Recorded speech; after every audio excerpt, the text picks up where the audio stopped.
Ready, Steven? Yeah. Question for Roberto or Joe? Fire away.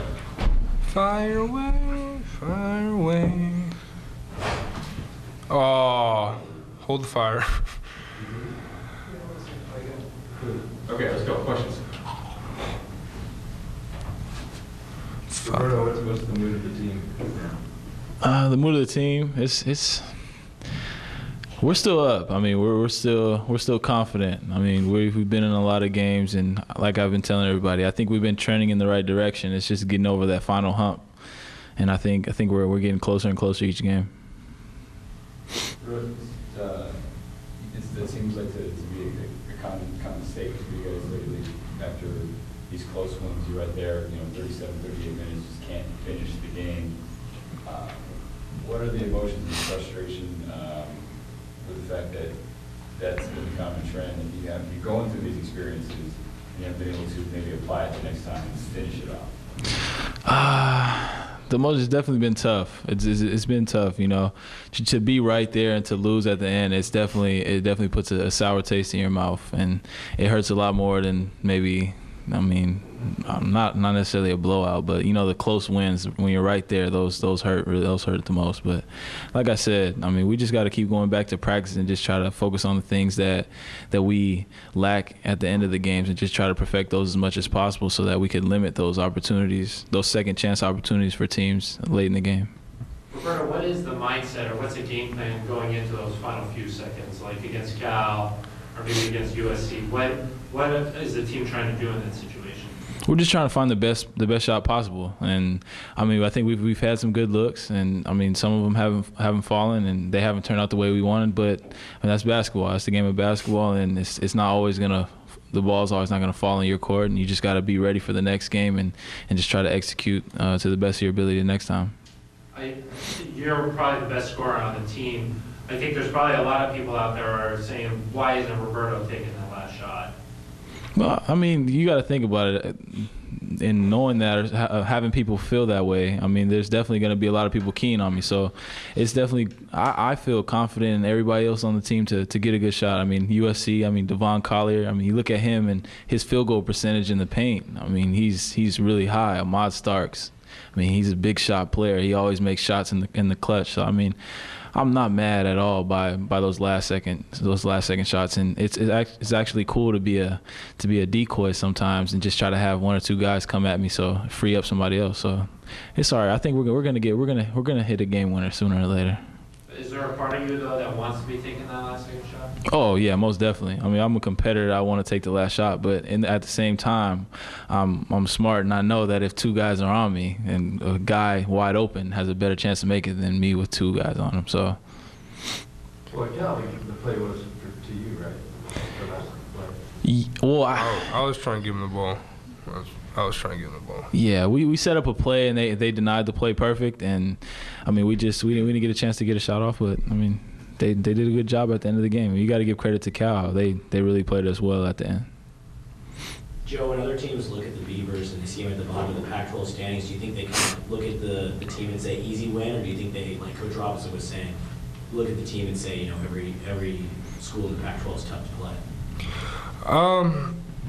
You can't sleep on us. I mean, we're last in the Pac-12, but just don't sleep on us. We're gonna fight every game, and it's gonna be a close game every time we play. And like what Roberto said, he's got to get over that hump and just watch out. Joe, how much time did you spend kind of thinking about those close losses? Are you able to walk them out of your mind? Did you lay awake at night and kind of think, what if we would have done this differently? I do after the game, but then the next day that's history. Just move on to the next game. We got Utah tomorrow, so just focus on practicing and trying to get a win. Joe, how are you feeling this week? Coach said maybe people didn't know that you were playing through an illness. How are you? Yeah. I don't know if it was food poisoning or something, but I just didn't feel very well when we touched down at Palo Alto. Like it just stomach flu, I guess, or something like that. But didn't feel well through the Stanford game, but just pushed through it. I'm getting better. Gave me some medicine. feeling all right, and just excited for tomorrow's game. Joe, you played some of your best basketball down there. Are you kind of seeing the end of the college career here in our senior year and kind of stepping it up? Well, actually, all my great play has been for my teammates. I mean, they help me out when I need help, and I help them out when they need help. So, I got a lot of assists this weekend, and it's from my teammates scoring the basketball when I give them the pass, and a lot of rebounds from my teammates boxing out, letting me get the ball, and my points are just coming off their assists and their screens and their play makes. So whatever I do is because of my teammates. Roberto, how'd you like the 3 guards starting lineup? I liked it a lot, actually. I liked it a lot. I think it helped us get into the offense, and I think we played pretty well coming out. We didn't get the win like everybody expected, but I still think, like I said, it kind of changed things up and gave the team a different look at us. And I mean, Charlie's really good, and he gets us into the offense, and he runs the team really well. So I really like having him, and having him at the point guard kind of frees it up for Ahmad and I and everybody else, because he's so effective and he runs the plays so well that it gets everybody open shots. Does it change anything defensively? I mean, it sounds like it was more of an offensive move, but how does it affect you guys defensively? Defensively, maybe a little bit. I still think Charlie's a good defender. I mean, Charlie's he's one of our better defenders as well. So I really don't think we lost much defensively. I just think we're just gonna have to go into practice and just try to gel as much as we can, so we could be prepared for Utah. Do you see that as a matchup thing, or can you do that all the time? In that game? The 3 guard or against Stanford? Well, I mean, normally we would have had Jamal on Randall. So, I mean, really, Jamal can guard anybody. I mean, 1 through probably 5. I mean, he's such a great defender. But Charlie can guard the guards just as well. So, I mean, those are 2 great defenders on our team. And, I mean, either or, I feel like we're going to get the best ever from both of them. Do you feel like having a smaller lineup kind of gets you guys into your natural offense a little bit better? Yeah. Playing faster, looser, moving the ball around faster. Yeah, I think so. I think it's just Charlie himself, though. I think that's how he plays. I mean, he's a really up-tempo kind of guy, gets the ball out fast, throws it up the court, gets us into the offense, and he kind of settles us down a lot. So I kind of like having him at the point guard and having Ahmad and I at the guards positions, because he will really do all he can to try to get us shots. Joe, how do you feel about the 3 guard? I mean, that obviously means you only 1 or 2 front court players in the starting lineup. Yeah, I mean, I like it. Just like Roberto said, Charlie's a commander up top, and he just facilitates everything, and he's a true point guard. I mean, he passes first, dribbles second, and shoots last. So, I mean, he takes the smart opening shots, and just gets us ready to play and gets us together for offense, and just snaps the ball, swings it real well, and just tells us what to do, and we listen. So but I like the 3 guard front, and hopefully we'll see more of it this season. Joe, your minutes, 34 and 36 down there. Yeah, even though you weren't feeling well, Yeah. how are you kind of holding up with those increased minutes? I'm feeling pretty well. I mean, body is recovering slowly but surely. No, but I like basketball, and if coach wants me in there for those minutes, I'll just give it all I got for those kind of minutes. And if my body shuts down, it shuts down. But I'll just keep rocking until the wheels fall off. Is your knee okay? Huh? Do you have something going on with your knee? No, I'm good. Everything's good. Everything's all good. You talk about your love of basketball. Have you started? I know that you said you gave credit to your teammates for your great play. But have you started to think about the end of the second half of the Pac-12 season? Yeah, I mean, I thought about it. I mean, it's sad that it's coming to an end, but I mean, it's a bittersweet kind of moment. But it's just another milestone in my life that I accomplished or going to accomplish, and just move on from there. Always be a Beaver, and always come back and visit and hang out with all the guys and the coaching staff and just the people around here. The community is great, and it's been good to me for 4 years. And always Corvallis is always going to be my home. as well as Oregon State. So Leave it all out on the court, right? yeah, play the game like it's your last. Have you heard any of your teammates even casually talk about next year at all, or are they able to stay away from talking about that? No, they talk about next year. I mean, they're going to be great next year. They got Angus, Daniel Gomez coming back, and you know they're going to be good. They're going to be real big next year, and people better watch out. I mean, it's sad to see that they're going to be really good next year. You know, I'm not going to be a part of it, but I mean, I guess I was a part of it for 4 years. You know, building up to it, so that's always a good thing. That being said, how do you get them to not look ahead to next year and keep the focus on this year? Oh, I mean, just don't talk about it, I guess, and just one day at a time. That's all we do. Just take one step at a time, and next game. So tomorrow, Utah. That's all we're thinking about is Utah. So. Do the guys still feel like there's something to play for this year? Yeah, we still have a chance. I mean, there's always that tournament. I mean, we could always win out the rest of our games and still finish in the middle half of our conference play. So I mean, there's always a chance. There's always something to play for. It's not, if it doesn't show up on the record sheet, I mean, it's for our pride and for our school, you know, give it to our fans. I mean, it's always something to play for. Just can't give up, you know. I'm sure that all you guys are super competitive and you're used to winning, so is there a little part of you that is just kind of eating you up inside, all these losses that's starting to take a toll? No, you just learn from it, you know. I'm not going to win every game. You're going to win some, lose some, but you know, it just gets you stronger for what's coming up. And I mean, that's life, you know.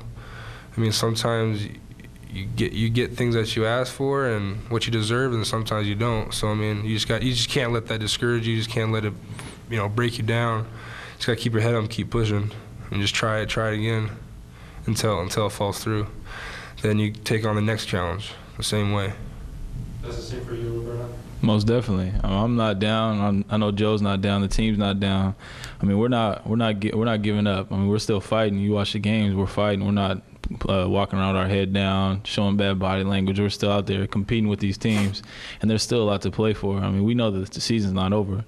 It's the first half of the season. I mean, we still have time to turn it around and upset some of these teams, and to still make a name for ourselves to try to finish in the middle of the pack. So, I think we do that.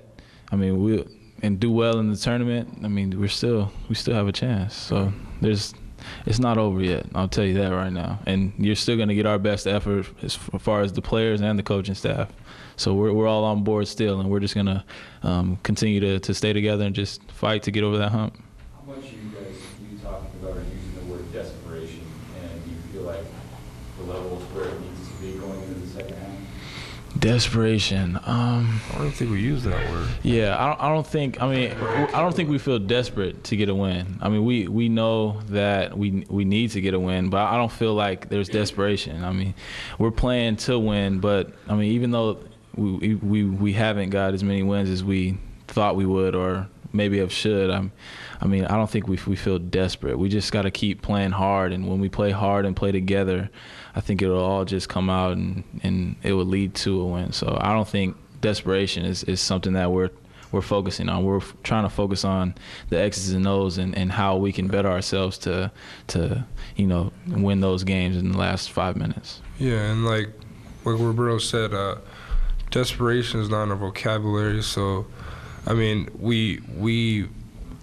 it's more than just basketball. It's actually with ourselves now. It's like winning what we do, like practice, going to class, just like doing stuff off the court. We have to win that in order to win on the court.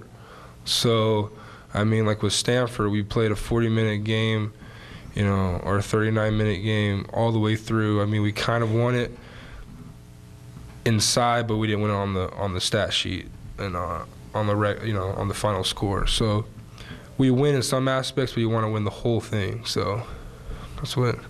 But I don't think we're desperate though. You need to be. You know what I mean? You playing with that.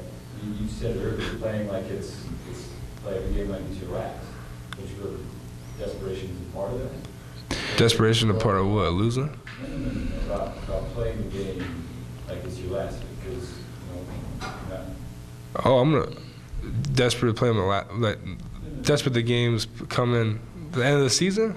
What are you talking about? No, he's talking about playing. No, I understand what you're saying. I mean, there's a difference. I feel like desperation and playing the game. Like, I feel like, I mean, I can see what you're saying about it, but I mean, you don't want to be desperate about it, because that's when you lose focus on the stuff that you prepare for. When you're the desperate and you want it, and you're like almost you're going crazy about it. Like that's desperation. I don't think we're going crazy. I think we're still, we're just trying to figure out. We're going back to the film. We're trying to figure out where's the couple of minutes in the game that we start to lose the game, and I think that's what we're trying to focus on the most. I mean, yes, we're gonna play like it's our last game, but desperation. I feel like that word is just.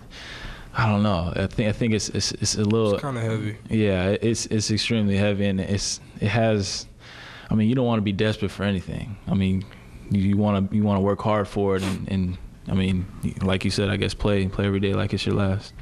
Roberto, when you look at the film of the Stanford game, and you see all those three-pointers they made, what was the problem from your perspective?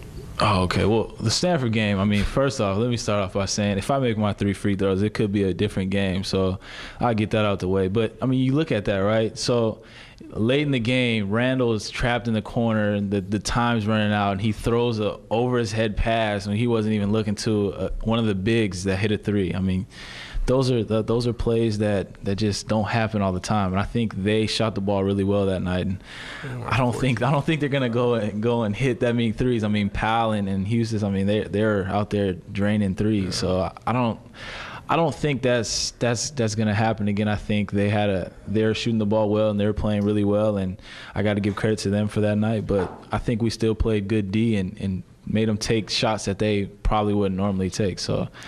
I'm still happy with the effort that myself and the team gave, and I mean, just a couple of plays. I mean, it can be the determining factor of the end result. Yeah. Thanks, guys.